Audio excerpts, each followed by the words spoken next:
Bom, vamos lá. Vou comentar de uma trade que eu fiz hoje aqui no Nasdaq, dia 11/12/24. Foi nesse ponto aqui que eu fiz a trade. Mas eu vou comentar um pouco do meu forecast. Vou dar uma explicação ali do High Time Frame, né? Então a gente tinha um diário, tá? A gente tem um diário aqui completamente bullish, né? Então você vê que o preço ele fez essa retração, fez essa expansão, voltou aqui toda nessa região aqui de sell to buy, e aí vai fazendo suas reações e gera uma quebra, né? A partir do momento que ele gera uma quebra, a gente ainda continua em expansão, porque não tem como saber se o preço se ele vai expandir para cá e aí ele vai começar uma correção, se ele vai continuar, né, aqui. Não tem como a gente saber isso, então a gente trabalha com o momento atual. Então o que acontece? O preço está em expansão, né? Ele está em expansão, então a gente não sabe se ele vai encerrar aqui a expansão, né? Ou se ele vai ainda subir mais. Então, mesmo na expansão, por mais que a gente já tirou ali um topo histórico, até tirou uma target, para mim eu ainda vou continuar comprador enquanto o lower time frame não fizer ali uma captura, gerar um momento e aí sim mostrar realmente o fluxo vendedor. Então, enquanto o preço ainda não mostra um fluxo vendedor, é muito mais fácil continuar seguindo o fluxo, né? Então aqui a gente tem um 4 horas também comprador, ele tira essa liquidez, gera essa expansão, tira o topo histórico, né? Vem até aqui ele falha, faz uma retração, acaba que ele veio só tirar esse fundo aqui, tira essa liquidez e ele já começa a entrar toda essa agressividade. Hoje foi dia de CPI, né? A CPI foi 10h30, já vou mostrar onde foi a CPI. E aí a gente tinha uma hora assim, né? Desse jeito. Então, quando eu fiz o forecast, e o 15 também aqui ele já demonstra comprador. Quando eu fiz o forecast, o preço ele estava aqui. Então eu estava dentro do meu forecast ali, que seria a previsão do dia, né? E eu queria ver o preço ele vir para cá e fazer uma correção para consumir esses fundos e continuar esse order flow aqui, do 15 minutos, que ele faz uma quebra aqui, faz uma quebra aqui. Então eu ainda queria ver isso aqui, porque o preço ele poderia vir tirar essa liquidez interna, mitigar uma região mais bem precificada, né, que fez um consumo, gera uma quebra, e aí ele poderia gerar um realinhamento. Ele até poderia vir tirar ali a protegida, entrar uma agressividade e continuar vendedor. Então esse era o meu forecast. Só que acontece que a CPI foi aqui 10h30, foi exatamente essa vela, tá? Acontece que o preço ele foi muito agressivo, ele acaba tirando a protegida com o corpo.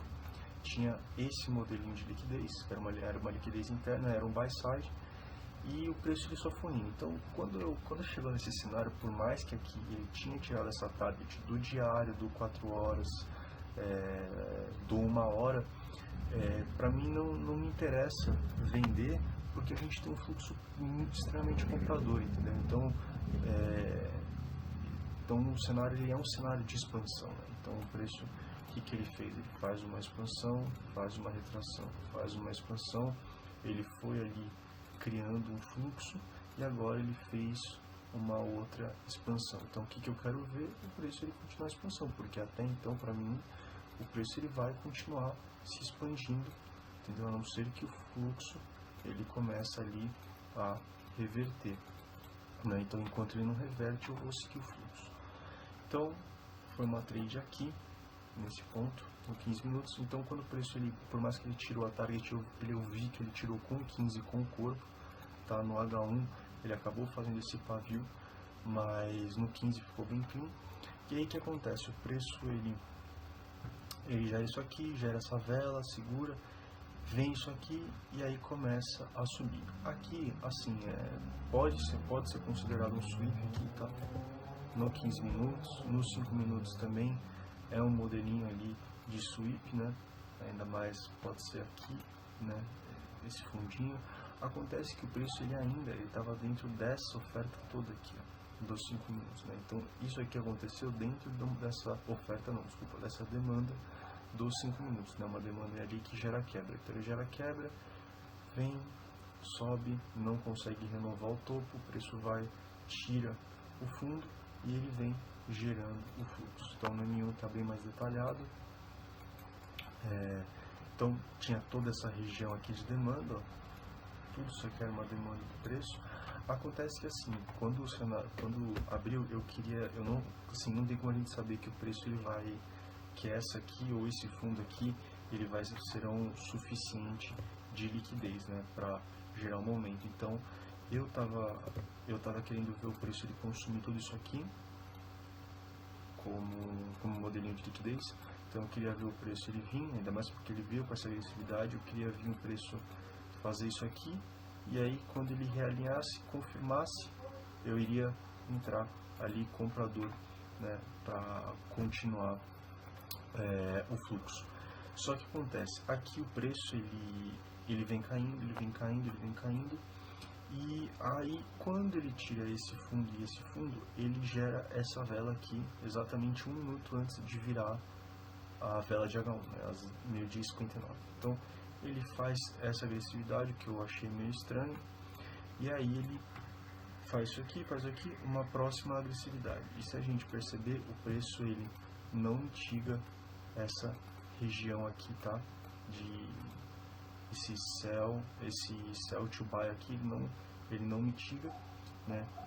E vai fazendo uma nova expansão. Aí ele faz uma nova expansão. Nessa expansão aqui, o preço, assim, aqui seria válido pegar, seria, porém, aquele negócio, não tem como saber que o preço ele vai usar só essa liquidez. Se ele tivesse tirado tudo isso aqui, talvez, e aí o preço fizesse essa reação após tirar isso aqui, então o preço ele vem, né, vem ali cansado, vem bem cansado, aí o preço ele dá uma vela, ele é agressiva de novo, aí é válido continuar, por mais que a primeira oferta seja essa aqui, né? Então, por mais que ele tivesse ali, não tivesse uma outra oferta, até seria válido porque ele teria tirado ali um sell side relevante, e se você pega nessas primeiras regiões, você está bem posicionado, né?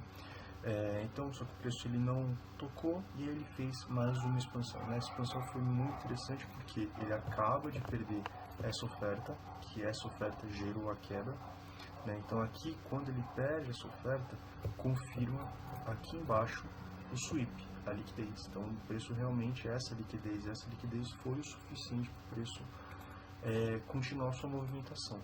Então o que eu queria ver?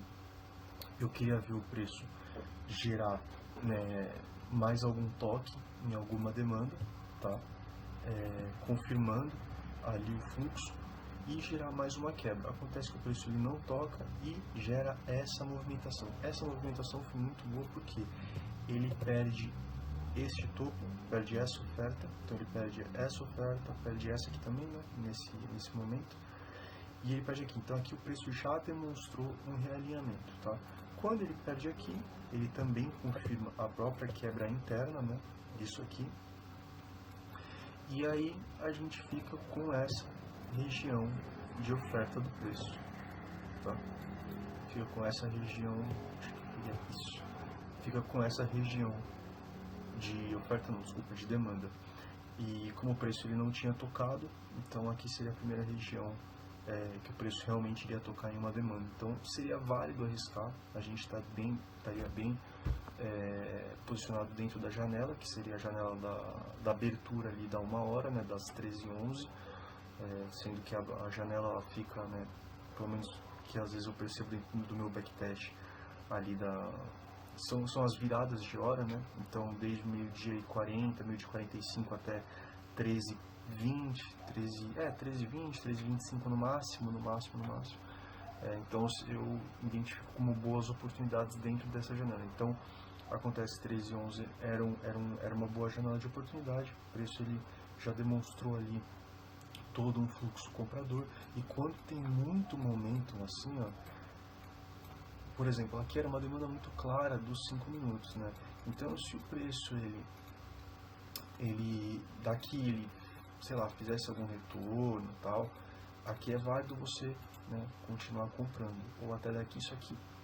Assim, né, o Nasdaq, pelo fato de ser extremamente volátil, olha isso, o preço ele não estava indo em regiões mais bem precificadas ou um pouco mais profundas do preço para ele fazer a movimentação, né? O preço não está fazendo isso aqui, aí ele sobe, aí ele volta e sobe. Então ele está com muito momento, tá vendo? Muito momento, muita agressividade. Aqui foi a CPI e ela só foi indo. Então, se você ficar preso, por exemplo, nessa demanda aqui dos 5 minutos, você fala, pô, eu quero ver o preço aqui, chegar, vir aqui, tocar, alinhar e continuar. Se você quer ver isso, muitas vezes não acontece, entendeu? Então você fica sem operar porque, dependendo da volatilidade e da agressividade do preço, o preço não faz isso. E olha que interessante, se a gente vê dentro dessa estrutura aqui, ó, dentro desse movimento impulsivo, vamos pegar daqui, opa, o preço ele demorou 26 minutos para subir, e aí ele demorou 41 minutos, 43 minutos para cair. Então você já tem um esforço resultado. Então, por exemplo, o preço ele faz uma baita expansão, tá? E aí ele começa a vir, né, esse fluxo cansado, sobe, desce, sobe, desce, sobe, desce. Muitas vezes o preço não vai vir ali na extrema, entendeu? Ele não vai vir na extrema para realinhar. Às vezes ele tira ali uma liquidez interna, né, dentro dessa leg, que é suficiente, já chega numa boa precificação, e ele vem demonstrando ali o seu realinhamento, que foi exatamente isso que aconteceu. O preço ele tira essa liquidez, só que não tem como você saber se o preço ele vai parar aqui ou se ele vai continuar, e aí o preço entra agressividade. Então ele faz aqui, faz um retorno, sobe, faz um pequeno retorno, sobe de novo, vem, até aqui você tinha essa confirmação e essa confirmação, só que nada muito claro, porque o preço não toca nessa demanda, e gera uma nova expansão. Nessa nova expansão, ele acaba quebrando aqui esse topo, né? E aí ele posiciona uma outra venda aqui e seria o primeiro toque de demanda, tá? Porque aqui ele não tocou, então aqui seria o primeiro toque. Então o que valida ali a trade, né? Então esse é o bom de você estar se adaptando ao fluxo, ao próprio momento do preço, porque Nasdaq nesse cenário, se você espera o preço ele retornar aqui para aí sim gerar uma reação e você comprar, você não executa, entendeu? E você acaba ali perdendo boas oportunidades. Claro que tudo vai depender ali da narrativa, de precificação e tudo mais, mas diante de todo esse contexto comprador, ó, olha como foi um dia extremamente agressivo o bullish. Então quando o preço ele faz esse retorno e entra novamente a agressividade bullish compradora, o que é mais fácil? Eu comprar, ou seja, eu continuar o fluxo do que eu querer vender, entendeu? Ou ficar esperando só aqui embaixo, né, para comprar. Então aí foi essa trade, acabou executando aqui nesse ponto, acabei não colocando aqui nessa linha, mas coloquei aqui.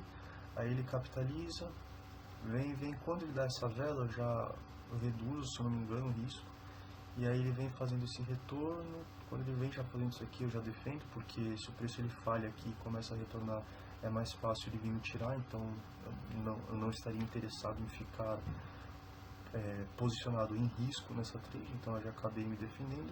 E aí o preço vem, faz até um respiro e depois ele dá a continuação. Então você vê como um dia agressivo, é muito mais fácil você comprar e você seguir ali o order flow do que você necessariamente querer vender. Não, tirou aqui a target, depois de tirar a target tem que vender. Tá bom, só que na hora que ele tira a target, você não vê entrada de momento bearish, tá vendo? Você não vê uma agressividade, você não vê o preço.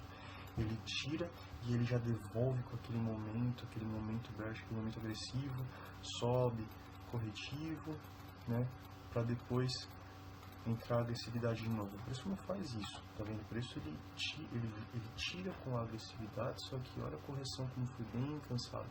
Aí você fala, pô, aqui tem uma agressividade, só que ele já devolve com a mesma força que ele cai, a mesma força ele sobe e até mais. Então nesse momento valida a entrada ali para dar a continuidade da trade. Então esse foi a trade de hoje. Eu acabei não tirando print dela para poder mostrar, mas fica aqui o registro dela, porque essa também seria uma trade de estudo do dia, né? Então, nos meus EODs ali que é End of Day, eu sempre faço, sempre escrevo as melhores oportunidades, porque eu repito, é sempre melhor a gente estar visualizando aquilo que funciona, né, do que necessariamente ficar só focando no que dá errado. A gente tem que aprender com nossos erros, mas a gente também tem que aprender muito com o que dá certo.